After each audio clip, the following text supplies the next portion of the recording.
उसके फौरन बाद वो उसको अपने साथ पुलिस स्टेशन चलने को कहते हैं। राघव बिना कोई विरोध किए चुपचाप उनके साथ चल देता है। पुलिस स्टेशन पहुंचने के बाद एलेक्स फियालो अपने सीनियर को इसकी जानकारी देते हैं।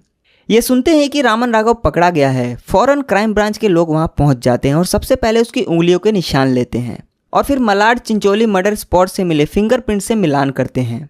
ये दोनों फिंगरप्रिंट मैच हो जाते हैं और दोनों फिंगरप्रिंट मैच होते ही उसी दिन 27 अगस्त 1968 को सीआईडी ऑफिशियली रामन राघव की गिरफ्तारी की खबर रिलीज कर देती है। तो इतने दिनों से जिस सीरियल किलर ने पुलिस की नाक में दम कर रखा था, फाइनली वो अब पुलिस के कब्जे में था।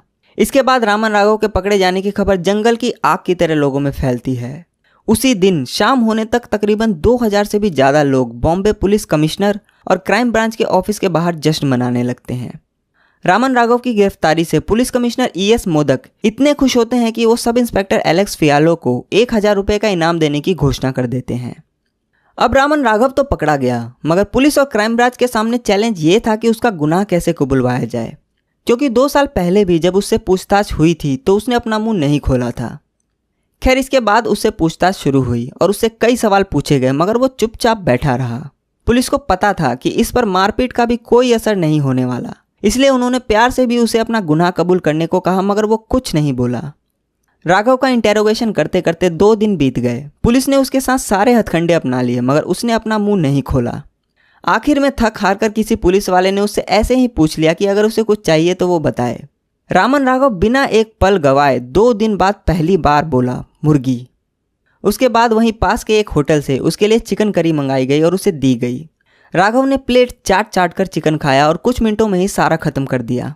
उसके बाद उससे फिर पूछा गया, और कुछ चाहिए? तो वो दोबारा बोला, मुर्गी। फिर उसके लिए दोबारा चिकन मंगाया गया और चिकन खत्म होने के बाद एक बार फिर उससे पूछा गया कि उसे और कुछ चाहिए तो बता दे। तो वो बोला उसे नारियल का तेल, कंघी और शीशा चाहिए और एक वेश्या भी चाहिए, वो उसके साथ सोना चाहता है। मगर उसकी वेश्या वाली ख्वाहिश को मना कर दिया गया क्योंकि कानून इसकी इजाज़त नहीं देता। मगर हाँ, उसके लिए नारियल तेल, शीशा और कंघे का जरूर इंतजाम किया गया। उसके बाद उसने वो नारियल तेल अपने बालों में लगाया और फिर उस तेल से पूरे शरीर की मालिश की और उस तेल की खुशबू की तारीफ भी की। इसके बाद उसने कंघे से अपने बाल बनाए और शीशे में बहुत देर तक खुद को एक हल्की सी मुस्कुराहट के साथ देखता रहा। थोड़ी देर बाद वो पुलिस की तरफ मुड़ा और बोला कि अब पूछो जो भी आपको मुझसे पूछना है। उसके बाद पुलिस ने शहर में हो रहे मर्डर के बारे में पूछा तो राघव बोला, ठीक है, मैं आपको सब कुछ बताता हूँ। और रामन राघव ने अपनी कहानी शुरू की।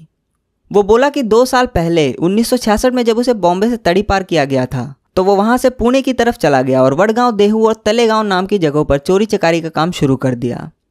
तलेगांव